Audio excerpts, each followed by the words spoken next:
哇！依家加拿大變咗話，通街都係印度人啲咩啲唔係啊，嗰啲印度度人好冇公德㗎，頂嘅肺。佢哋咧個即係依家話佢嘅人口仲多過中國。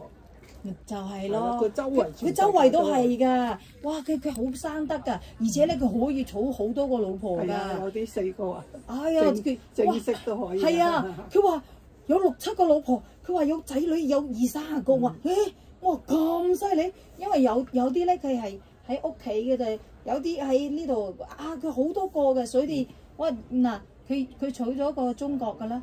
哇！中國個女仔仲要俾錢俾佢用，哇！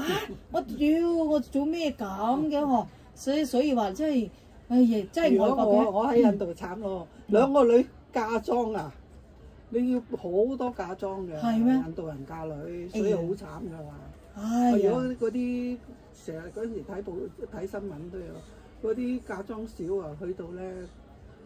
即係俾家婆即係家公嗰啲虐待不地，有啲咁上下咧燒死咗，就當個廚房失火咁啊！如果我係有錢，我唔嫁佢嘅，你要做咩要俾錢俾佢咧？嗬？